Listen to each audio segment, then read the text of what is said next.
So, welcome everyone to this segment of Psychi's career series.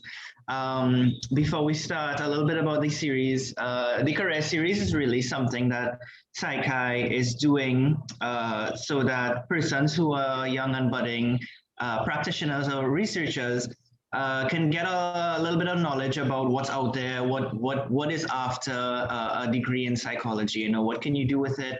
What are the different types of fields you can go into in terms of mental health?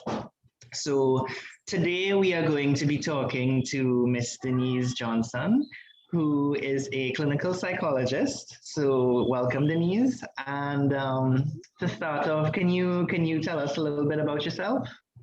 Well, I am a clinical psychologist that you just introduced me as. I have worked for the past 10 years, going on 11, in the profession. I've worked in both private and public spaces. I currently operate out of my private practice, Douglas and Associates. In the past, I would have been very involved in child protection, and I continue even in my private work to be involved in child protection. The majority of my work is through the Family Court of Trinidad and Tobago. I also do work with the court systems in Guyana, primarily around instances of abuse, sexual abuse, neglect, understanding parental capacity, doing evaluations of children's current experiences, as well as in educational spaces too. So, wow. Yes. That's a lot. So It is a lot. Awesome. So I mean, I guess a lot of people would really want to know where did you start in terms of getting your degree and went to university to get where you are now. So I did my undergraduate study in psychology at the College of St. Benedict, St. John's University. Now that's in Minnesota, quite a ways away from here. And so that's where I really got started. Ironically enough, I didn't start off even thinking about studying psychology. I went in as a pre-med student with a major in biology. And lucky for me, I went to a liberal arts college. So a liberal arts college meaning that we have a very big breadth of just basic groundwork information that they want you to learn as a first year undergrad student. So that means I would have done courses in, sciences, because that was my declared space, courses in sociology, art, music, languages, and psychology. And in that space, I was just doing so many psychology classes because I enjoyed it. It was something that really resonated with me. And up until my third year, I was still very much going down this science track, only to realize, hey, I had enough credits to be able to have a psychology major as well. So that is really where my passion and my love for psychology really got footed. It was very different when it comes to me studying my sciences. I absolutely hated it. I was just doing it because it's what I thought I should have been doing and what I thought I would have enjoyed from when I was younger, from my high school years. But really realizing that I did have a real like for psychology. It's not something that I really deliberately set out to do, but something that I found myself in because of, I guess, my interest. And that interest then took me to UWI in St. Augustine, where I would have applied for my master's in clinical psychology through that program. Now, I also applied to other schools in the States to pursue that medical route. However, when I got accepted into my clinical psychology program, I jumped at it and was very excited about it. So I'm a master's level clinical psychologist. So that's where my road to formal education would have ended. However, understanding that throughout my development, I guess, as a psychologist, I would have gone on to do trainings in trauma work, trainings in more assessment tailored to abuse and that space. And I think this is where I've just found myself in almost by a happy accident, if we want to call it that. Yeah, that is wow. That is a lot. That's a really amazing journey, and it's so nice to see that. I mean, I can tell that you're really passionate about what you do, and so I mean, you would say like your specialty is in terms of like dealing with children, kids, child protection, and things like that. So, and I mean, working in that field, as you say, like a lot of trauma work. I mean, that's really interesting, and also something that I am very interested in as well. And I mean, on that note, like, how do you? I can imagine it's very, what's the word, like really heavy to work in that field. Like, what really keeps you motivated to do the type of work that you do, and to like get up every morning and you know go to work really? I think for me, it's that space of realizing that I can help and make a change in people's lives. So I know I spoke a lot about my child work too, but I also do a lot of work with parents, with adults, understanding that a lot of trauma from early childhood affects how we live our lives and how we interact with the world as adults. So getting a chance to really be a part of, one, altering a child's experience of trauma, two, helping adults manage what their experience of trauma has taught them and how they interact with the world, and then having space with parents to be able to help them to understand how to manage their children. Now, I use the word trauma really loosely in the idea that I don't necessarily confine trauma to those big ticket items of trauma that people think about, like, you know, car accidents or war or a global pandemic or things like that. But trauma is anything that really overwhelms your ability to cope. And using that framework, I think it's really helpful for me to, one, have a path to be able to help someone. I think it's very, very important as a psychologist to have this theoretical grounding that helps to guide how you treat with and how you manage certain challenges that people would come into you with. And with that guide, it's almost like your roadmap to be able to help someone. So understanding that it's not your life and not your experience when you're talking about your client interactions, but it's like you have the map to be able to help them through their unique way of going to the solution to whatever problem.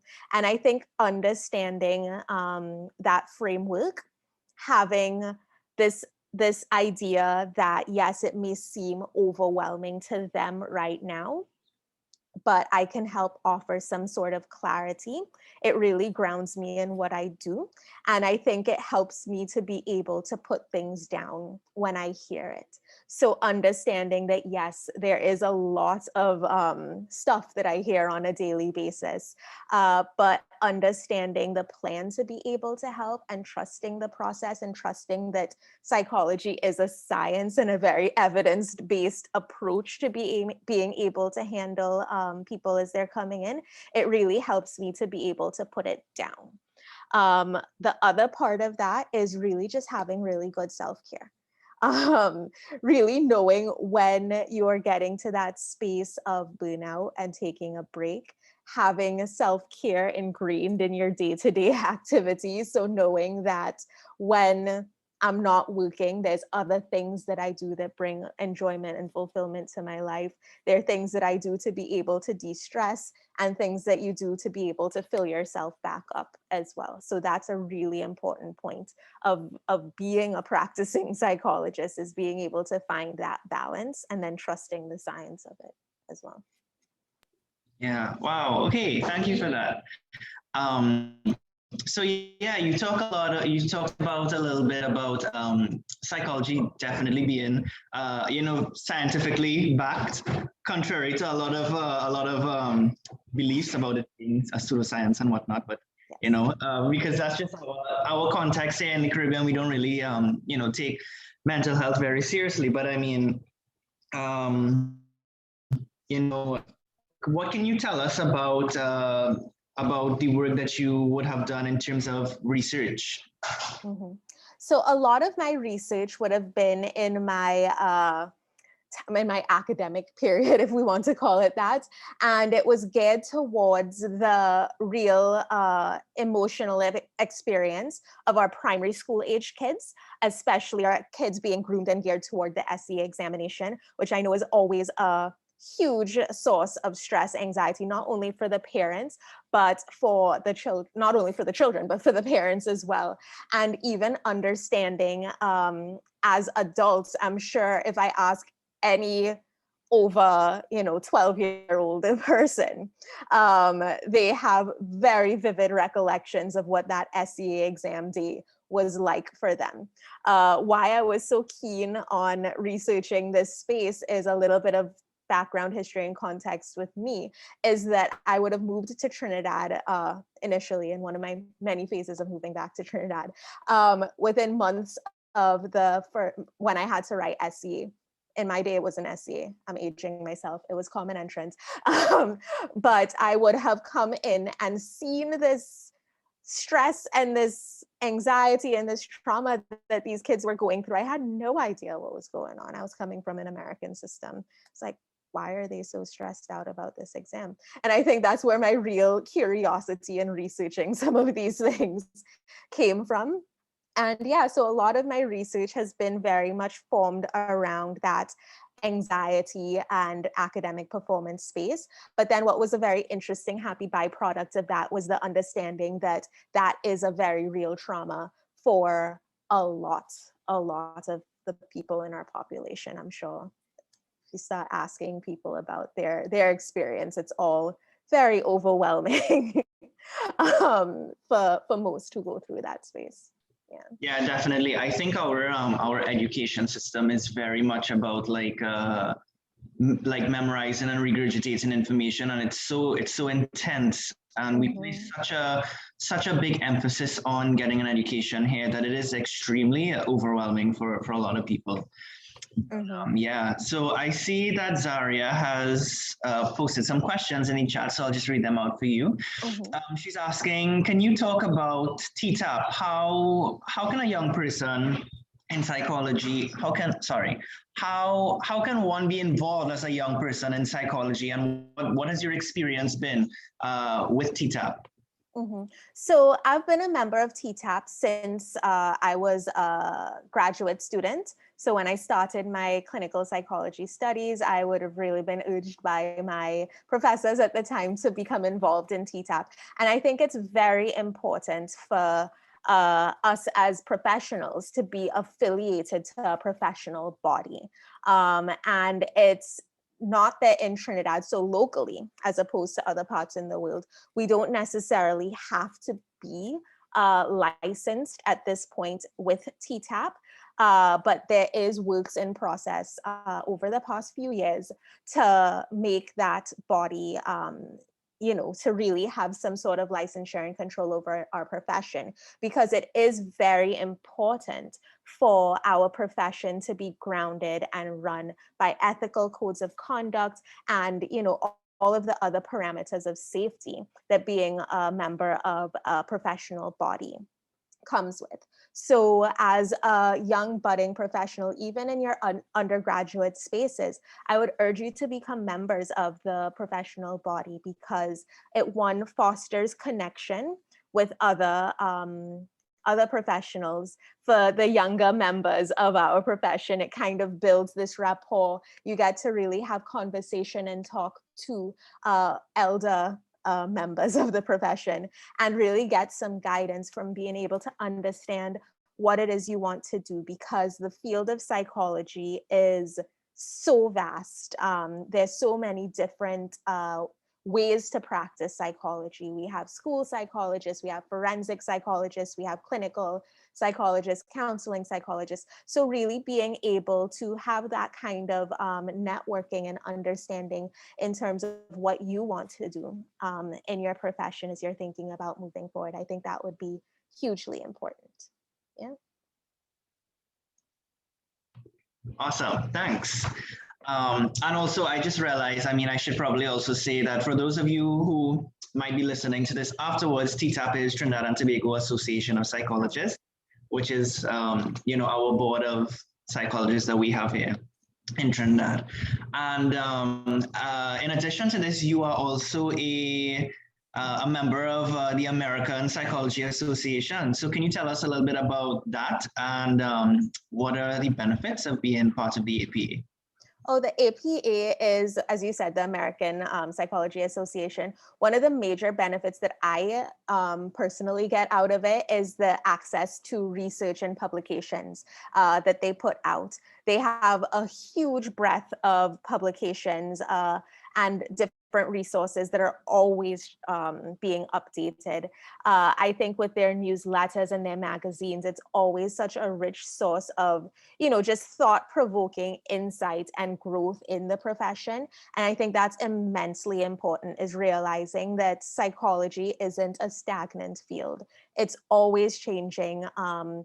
Not necessarily in what we do, but in terms of new research coming out and new ways and techniques and tools to be able to use in your practice. And I think that being a member of the APA really gives you that space to really get very up-to-date information from a valid source as well.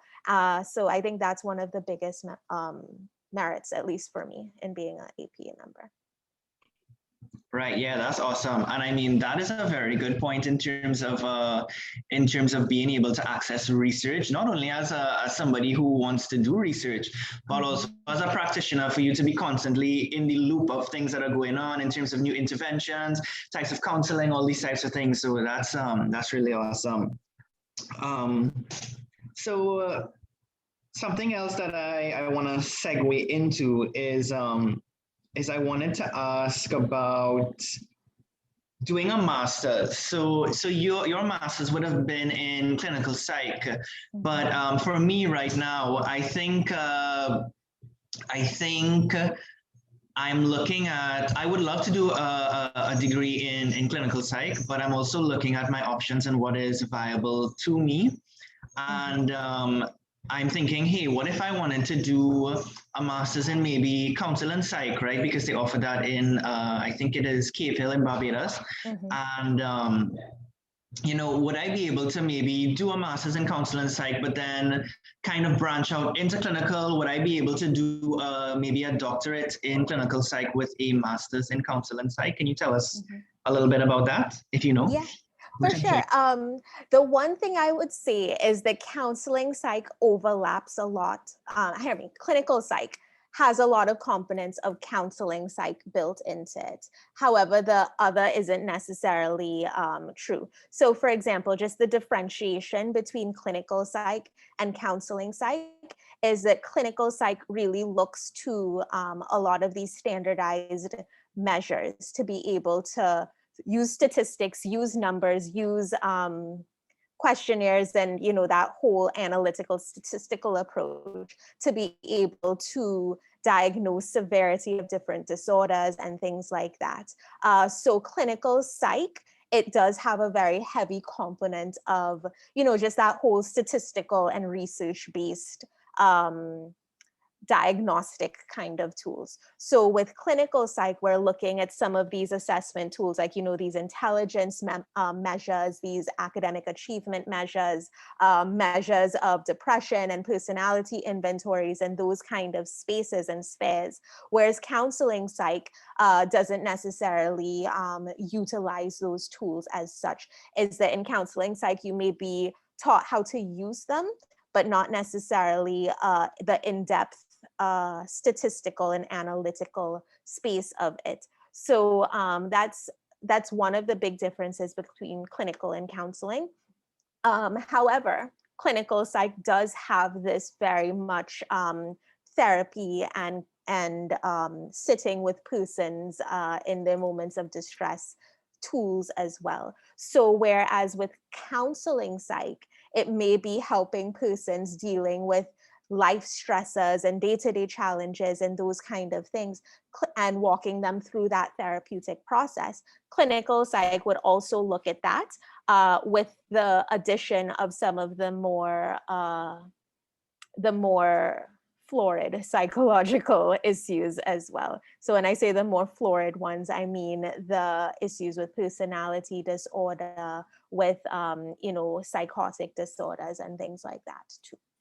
So they're very similar. They overlap in a lot of areas, but then they have their distinct areas of specialization too. So if I'm to take my long answer into a short answer, is that clinical psych degree also has counseling components to it. And counseling psych degree might not have as heavy basis in the statistical components. Both are valid, both are very wonderful. It's just about the areas of interest that you choose. Right. Yeah. So with that being said, I also have a question from a student that wants to know if you know why the Clin Psych program was canceled here at UWI St. Augustine. I do not know why the Clin Psych program was canceled. I really don't.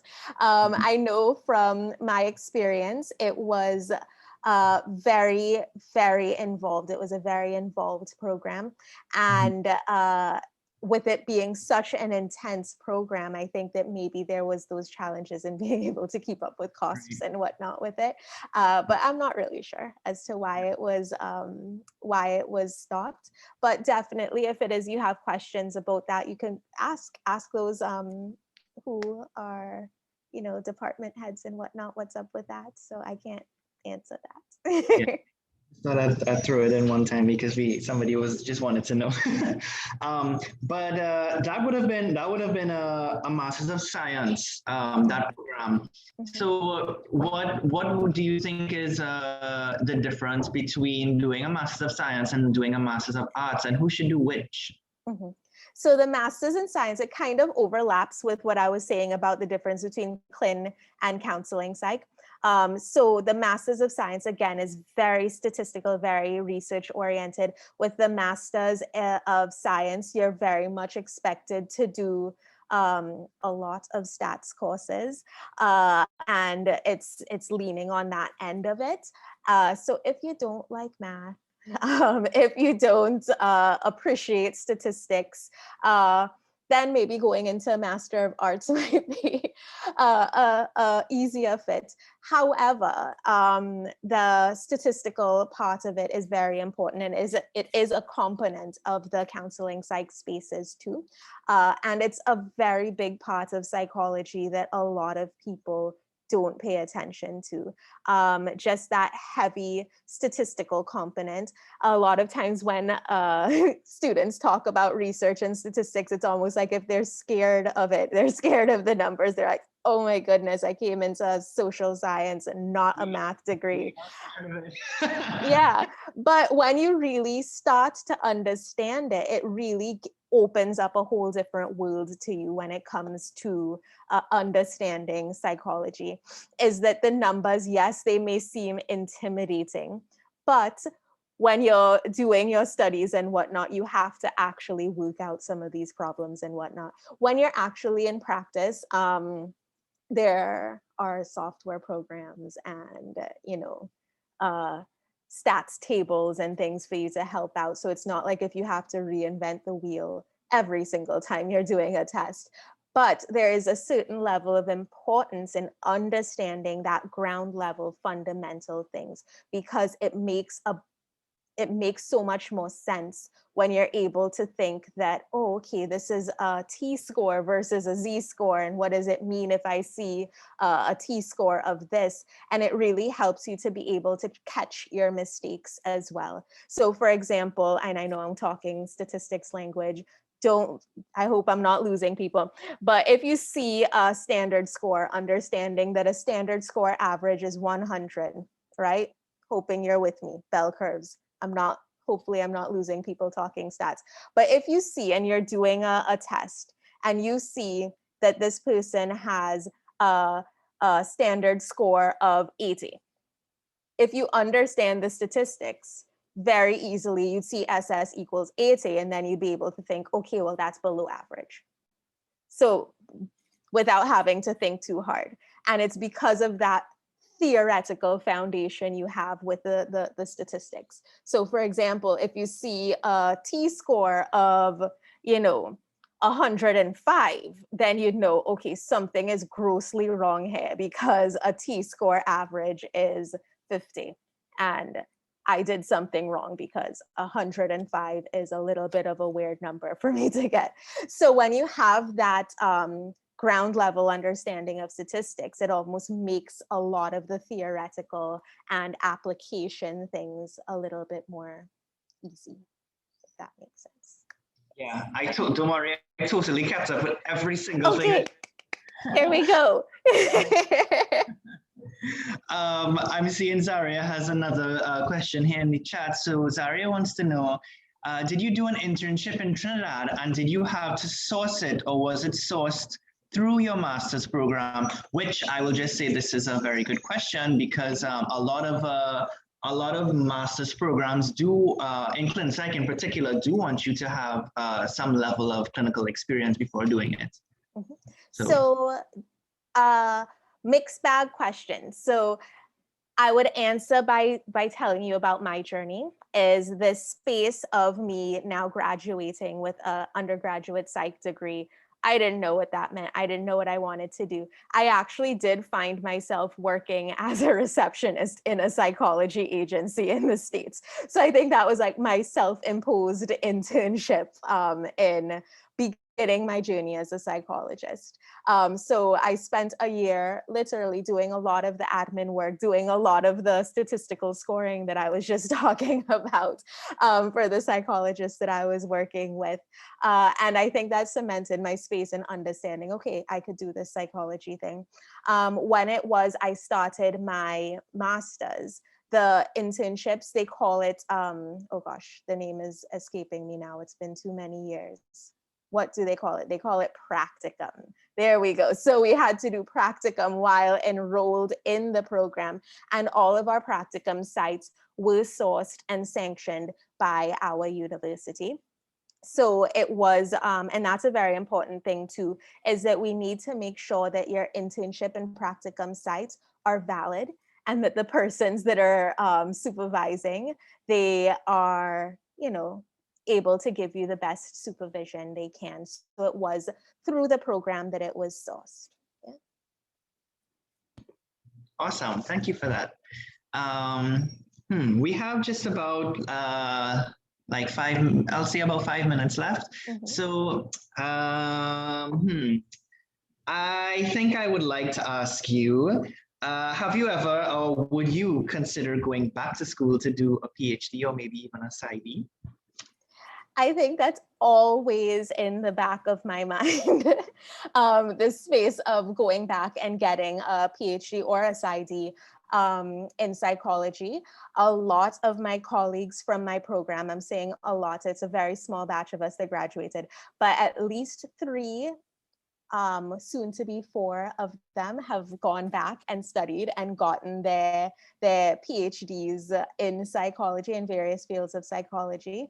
It is something that's on my list, but I don't think right now that's a reality for me. Context, I have a 3-year-old son, so it's a whole different set of attention I need to be able to go into doing that. But yes, it's something that is on my radar of things to do. I imagine it would be something that's not easy, but I mean, would be easier for you in terms of you've already had like 10 years of experience. You already have that basis, doing your master's and the work that you do with child protection and trauma work and all these things. So I imagine, if you did decide to go back tomorrow, like, I mean, trust and believe you'll be on top of it. Well, I would hope so, but I'm seeing how some of my colleagues in my cohorts who would have graduated same time as me, it's hard work, even with our backing and footing of having a master's degree. It's a lot, it's intense. I think especially the PhD programs, which are very heavily geared toward research, which does take a certain other level of energy, I would say. But yeah, so one thing I do know is that our Clin Psych program, our master's degree, does count toward credits in completing your PhD. So the only ease I think that you might get is maybe having some time cut off from the duration of the program. But yes, I don't know if that answers the question. Right. Yeah, of course. So I think we have discussed a lot of great things. You gave us a lot to think about, a lot of great, fabulous information, and we still have about another 5 minutes. But I just wanted to get close to wrapping up because I don't want to start wrapping up and then we get cut off with the Zoom call. Zaria, do you have anything else to say before we start wrapping up? Okay, Zaria says she has nothing else to add. Okay, well, with that being said, on behalf of Psychi, Denise, I just wanted to thank you so much for being here today, for taking the time out of your very busy schedule to come and talk to the young and budding psychologists. And thanks a lot again. Well, thank you for having me. And if there are any other questions, feel free to be in touch as well. Sure. And if anyone who's listening to this meeting would like to get in touch with Psychi, you can do so on our Instagram page, which is psichi.uwista, I believe, sorry if I'm remembering it correctly off the top of my head.